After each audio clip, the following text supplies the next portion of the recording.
Princess Lyriana and the Dreammaker. Chapter 1. The Heir of Light. On the night Lyriana was born, the sky above the kingdom of Vildoria was unlike any other sky that people had ever seen. The stars shone unusually brightly, as if they were approaching the world, and the moon, full and clear, poured a silver light that enveloped the royal palace in a dreamlike aura.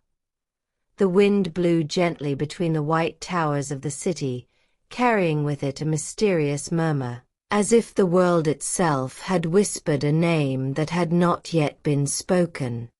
The palace of Vildoria, built of stone light-colored and adorned with ancient symbols, it breathed peace and solemnity, and its highest wing, Queen Selmira, gathered her last strength to bring the long-awaited child into the world. King Arenos, a just and beloved ruler, stood at the door, his hands clasped and his gaze raised to the sky, feeling deep in his soul that this night would change the destiny of the kingdom. When the newborn's cry rang out for the first time, a wave of warm light swept through the room. The candles flickered, and the shadows retreated as if frightened. The midwives froze for a moment, looking at the child in amazement. Her skin was bathed in a gentle glow, like the light of dawn, and her eyes, although still closed, seemed to hide immeasurable depths. "It's a girl," Selmira whispered, with tears of joy in her eyes. "Lyriana," Arenos said with a confident voice, as if the name had been planted in his heart for a long time. "That is what she will be called." The moment her name was said, the light around the child intensified for a second, then subsided, settling within her like a silent promise. From that night, small but strange things began to happen in Vildoria.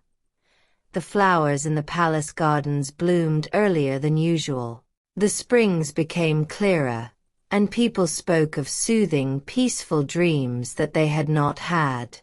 In years, no one dared to link these changes to the birth of the princess, but in the hearts of the oldest a fear mixed with hope awoke. Lyriana grew up under the watchful eyes of her parents, and her childhood was not carefree, but filled with a rare peace. From the first months, it happened that the baby would smile at the empty corners of the room, as if he saw something that others could not. When he fell asleep, his sleep was deep and serene, and his breathing became a soothing rhythm for everyone. Around him, as the years passed, it became increasingly clear that Lyriana was not an ordinary child. 3 years old, she began to talk about her dreams. They were not the fragmented dreams of a child, but coherent stories, full of clear images. Fields bathed in light, waters that whispered truths, ancient silhouettes that looked at her gently. Sometimes, in the morning, he would tell his mother what was going to happen that day, and the events would come true with disturbing precision. Selmira listened to her carefully, feeling a restlessness in her soul that she could not name. She herself had had prophetic dreams in her youth, but never with such clarity. Arenos, although more pragmatic, could not ignore the signs. Every time Lyriana entered a room, it seemed that the light changed subtly, becoming warmer, more vivid. When the princess turned 7, an event would remain etched in the memory of the entire palace.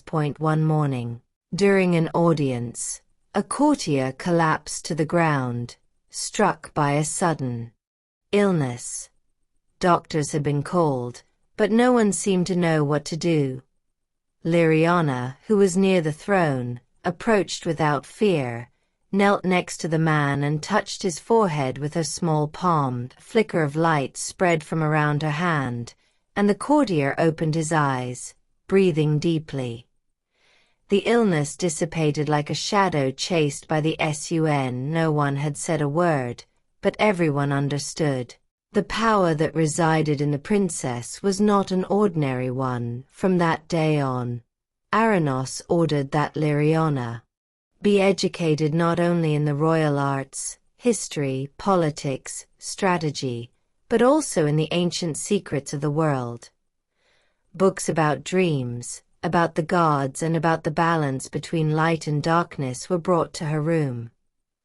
Although many of them were difficult to understand even for adults, Lyriana leafed through them with unnatural ease, as if recognizing truths she already knew. But the most amazing thing was not her teaching, but her kindness. Lyriana felt the suffering of the people almost physically. When she passed through the city, she stopped to talk to the poor, listened to their stories and offered them not only material help, but also comfort. Many said that after meeting her, they slept better without nightmares, without fear tonight. When the palace fell into silence, Lyriana's dreams they became more and more alive. She walked through places that did not belong to the real world, but they did not seem like mere imaginations either. Sometimes a formless light guided her. Other times, she heard voices that spoke to her of a fragile balance, of forces that moved in the shadows. Lyriana was not afraid in her dreams. She felt that she had a role, although she did not yet know its form. One night, when she was 12 years old, she dreamed that she was standing on a hill bathed in golden light. A gentle, but ancient voice whispered to her, "You are the heir to the light, but also the bridge between dreams and reality."